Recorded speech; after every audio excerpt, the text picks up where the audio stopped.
Chers frères et sœurs dans le Seigneur, aujourd'hui nous parlerons d'un sujet qui a touché d'innombrables âmes au fil de l'histoire. La guérison. Oui, la guérison. Combien d'histoires avons-nous entendues? Combien de miracles avons-nous su avoir eu lieu? Aujourd'hui nous parlons d'un endroit particulier, où de nombreux miracles se sont produits. Je parle de Lourdes. L'endroit où la Vierge Marie est apparue et a allumé la foi de millions d'hommes. Mais aujourd'hui, nous parlerons spécifiquement de l'eau de Lourdes, une eau miraculeuse qui attire des hommes et des femmes du monde entier. Vous êtes-vous déjà demandé si l'eau qui jaillit des fontaines du sanctuaire, cet élément si simple et pur, possède des caractéristiques particulières qui en font un moyen de grâce divine? La réponse, chers frères et sœurs, est un retentissant oui. Le 25 février 1858, la jeune Bernadette, guidée par la main invisible de la Sainte Vierge Marie, découvrit une source d'eau qui changerait le cours de l'histoire et la vie d'innombrables enfants de Dieu. Depuis lors, Lourdes est devenue non seulement un lieu, mais un phare d'espoir, un sanctuaire de grâce divine. Et le premier signe du ciel ne tarda pas à arriver. Catherine Latapie, une femme tourmentée par un bras et une main rendue inutile par un dysfonctionnement persistant, ayant entendu parler de la découverte miraculeuse, se mit en route cette même nuit, guidée par la foi et l'espoir, et atteignit la grotte au cœur de la nuit entre le 28 février et le 1er mars 1858. Catherine, en attente d'un nouvel enfant, souffrait terriblement de l'état de son bras, un lourd fardeau porté pendant des années. Mais au moment où elle plongea son membre dans l'eau bénite, elle ressentit le toucher de la guérison divine. Elle retrouva la fluidité et la mobilité comme si elle avait été touchée par la main de Dieu lui-même. Et lorsqu'elle rentra chez elle, elle donna naissance à un fils qui, dans la pleine grâce de Dieu, devint prêtre du Seigneur. Ainsi, pour permettre à tous les pèlerins de participer à ce miracle continu, des piscines et des fontaines furent reconstruites. Des fontaines d'eau vive qui jaillissent directement du cœur de Dieu.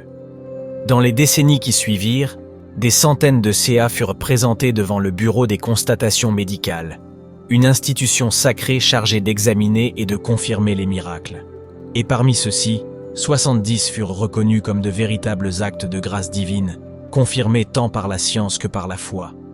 N'oublions pas que cette source d'eau miraculeuse a été trouvée grâce aux indications de la Vierge et à la persévérance de la jeune Bernadette qui, à main nue, avait commencé à creuser dans la boue jusqu'à ce qu'une source d'eau pure jaillisse. La boue et la terre, symbole du péché et des tentations qui nous assaillent chaque jour. Mais quand nous creusons, quand nous nous plongeons dans la prière et la pénitence, nous trouvons cette source d'eau vive qui est le Christ lui-même. La guérison physique, chers frères et sœurs, n'est qu'un signe visible de la guérison invisible qui se produit dans le cœur. La conversion et le repentir, voilà la vraie guérison, celle que la Vierge et notre Seigneur Jésus-Christ attendent de chacun d'entre nous. Et c'est Bernadette elle-même qui nous indique comment prendre l'eau de Lourdes. On prend l'eau comme un médicament. Il faut avoir la foi, il faut prier. Cette eau n'aurait aucune vertu sans la foi. L'eau de Lourdes n'a cependant pas seulement attiré les fidèles, mais aussi des scientifiques du monde entier, intrigués par les témoignages extraordinaires venant de Lourdes, ont décidé d'aller voir de leurs propres yeux ce qui se passait d'aussi extraordinaire. Parmi ces éminents scientifiques se trouvait Alex Carrel, un biologiste et chirurgien qui a grandement contribué au progrès de la médecine dans les transplantations et les chirurgies, une sommité de son époque. Carrel, en tant que non-croyant, se rendit à Lourdes en 1903 et fut témoin de la guérison d'une patiente en phase terminale. La guérison inexplicable le bouleversa tellement qu'à partir de ce moment, il se convertit et devint un fervent croyant. Et il n'était pas le seul. Le lauréat du prix Nobel Luc Montagnier, découvreur du virus VIH, a déclaré après avoir été au sanctuaire: « Concernant les miracles de Lourdes que j'ai étudiés, je crois effectivement qu'il s'agit de quelque chose d'inexplicable.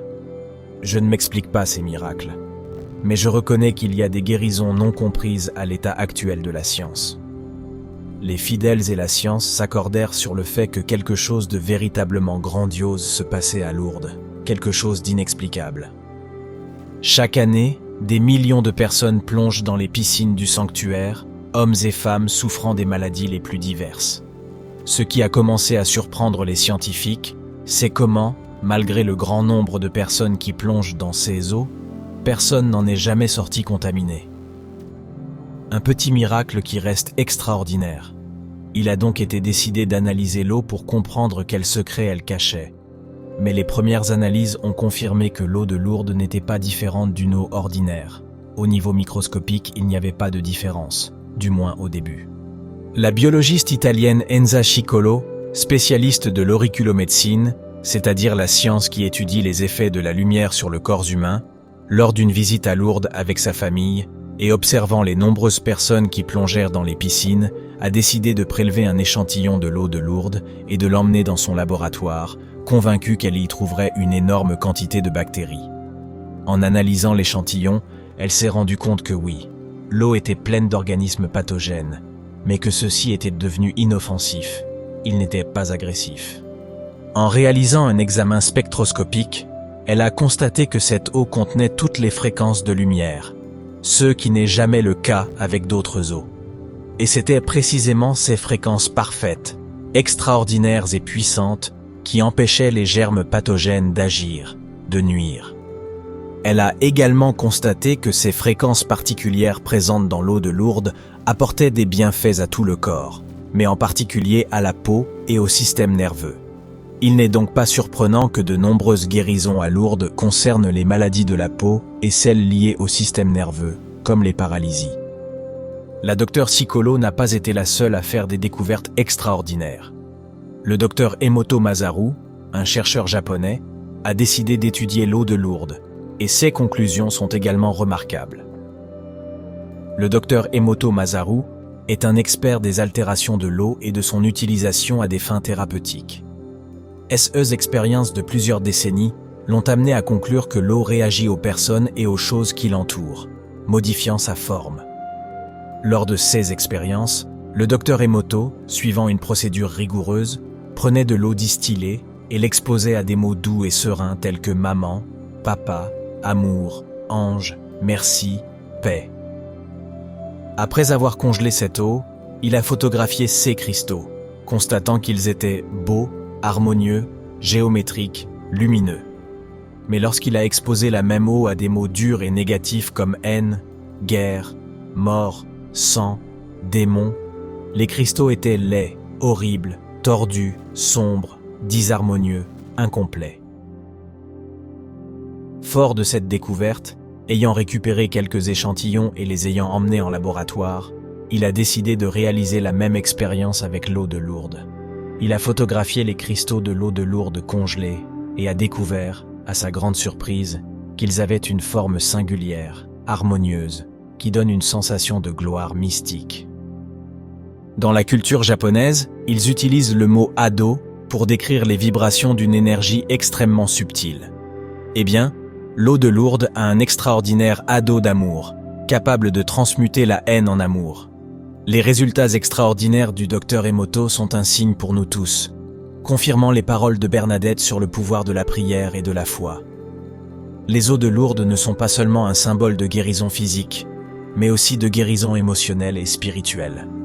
Cette eau est vivante, c'est une bande magnétique sur laquelle sont gravées des informations divines, et elle est capable d'interagir avec l'environnement et les personnes.